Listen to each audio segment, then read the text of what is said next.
Movie की शुरुआत एक कैफ़े से होती है जहाँ हम मीरा को देखते हैं। मीरा अपने बॉयफ्रेंड जॉन का वहाँ वेट कर रही होती है और उसे मैसेज भी करती है। तभी वहाँ जॉन आ जाता है। मीरा उसे देखकर बहुत ही खुश होती है और वो उसे अपने बनाए हुए स्केचेस दिखाती है।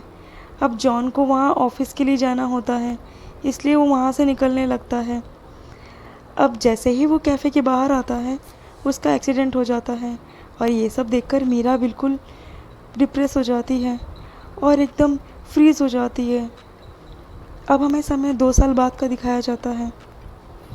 मीरा अब अपने पेरेंट्स के साथ रहती है और वो एक कार्टून बुक की राइटर होती है, इसलिए वो अपने काम में फ़ोकस नहीं कर पाती है क्योंकि उस दिन के हादसे के बाद वो बहुत ही डिप्रेस हो जाती है।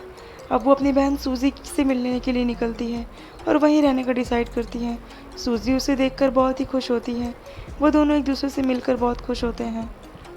अब सीन शिफ्ट होता है रॉब के पास। रॉब एक न्यूज़पेपर में एज अ रिपोर्टर काम करता है, लेकिन वो अपने ब्रेकअप के बाद बहुत ही परेशान रहने लगता है और काम में फ़ोकस नहीं करता है।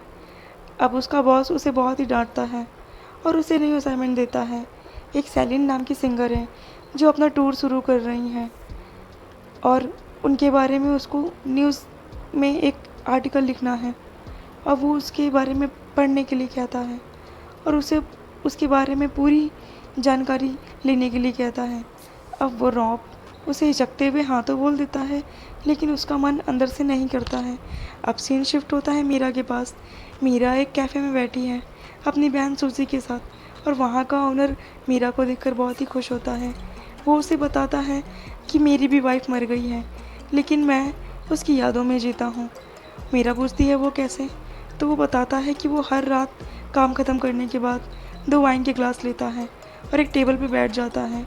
वहाँ उसे बगल वाली चेयर पे अपनी वाइफ की फीलिंग महसूस होती है, जिसे वो फील करके सारी बात बताता है और बहुत खुश हो जाता है। अब मीरा भी इसको सुनकर बहुत ही अच्छा फील करती है।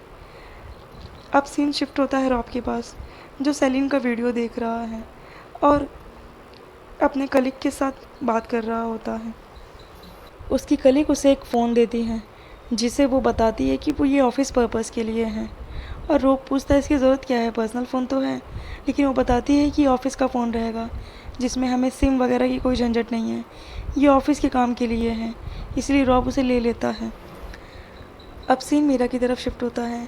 मीरा उस ओनर से कही गई बातों को सुनकर वैसा ही करने लगती है और 2 वाइन के ग्लास लेती है और एक टेबल पे लेकर बैठ जाती है। सामने वो जॉन को फ़ील करने का कोशिश करती है, उसे सारी बातें बतानी होती हैं, लेकिन वो वैसा नहीं कर पाती और वो अपना फ़ोन उठाती है और अननोन नंबर पे मैसेज करने लगती हैं, अपनी फीलिंग शेयर करने लगती हैं। अब सीन रॉब के पास शिफ्ट होता है, जिसके पास वही मैसेज आता है जो मीरा ने किया था। अब यहाँ पता चलता है कि ये फ़ोन जॉन का होता है, जिसे रॉब यूज़ कर रहा होता है। अब रॉब उसके मैसेज को पढ़ता है और बहुत ही डीप फील करता है।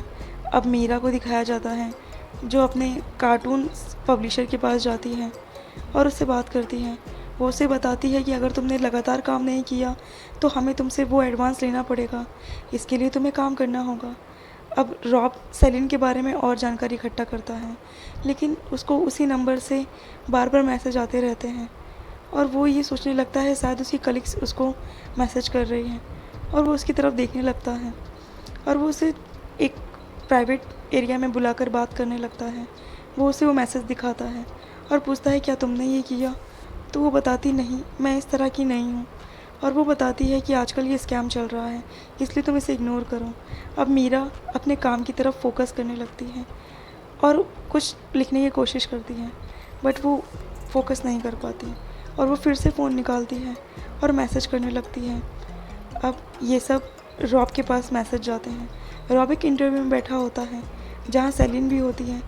सेलिन उसे डिस्टर्ब करने के लिए बार बार मना करती है, लेकिन उसके मैसेज बार बार पॉपअप हो रहे होते हैं, इसलिए सेलिन उससे कहती है अगर क्वेश्चन हो तो पूछो, वरना तुम यहाँ से जा सकते हो और मेरे बारे में कुछ जानकारी इकट्ठा करके आओ, तब इंटरव्यू लेना। अब रॉब वहाँ से चला जाता है। अब सूजी मीरा को मूव ऑन करने के लिए बोलती है, इसलिए वो उसका एक अकाउंट बना देती है सोशल नेटवर्क पर और वहाँ वो एक लड़के से बात करती है जो उसे आज रात मिलने के लिए बोलता है। इसलिए मीरा भी सूजी की बात मानती है और वहाँ जाने के लिए निकल पड़ती है। अब सूजी और मीरा वहाँ पर पहुँच जाते हैं। अब सूजी उनको छोड़कर वापस चली जाती है। अब यहाँ पर रॉब भी आया होता है अपने कलीग के साथ, क्योंकि मीरा ने उसे मैसेज करके इस बारे में बता दिया होता है। अब रॉब मीरा का वहाँ वेट करने लगता है कि कौन सी वो लड़की होगी जो उसको अननोनली मैसेज कर रही है, लेकिन उसे कुछ समझ में नहीं आता। अब मीरा उस लड़के से मिलती है जो उसे बहुत फ्लर्ट करता है, लेकिन वो उसको अंडरस्टैंड नहीं कर पाती, इसलिए वो उससे गुस्सा होकर वहाँ से चली जाती है। अब रॉब सेलिन का इंटरव्यू लेने के लिए उसके घर पर जाता है और सेलिन उसे पहचान लेती है कि तुम वही मैसेज वाले लड़के हो, और वो उसकी शक्ल देखकर बताती है कि तुम बहुत ही परेशान लग रहे हो, लगता है तुम्हें प्यार हो गया है। तो वो उसे सारी बात बता देता है कि उसे अननोइंगली कोई मैसेज कर रहा था और वो शायद कोई लड़की है जिसे वो ढूंढ रहा है बहुत दिन से।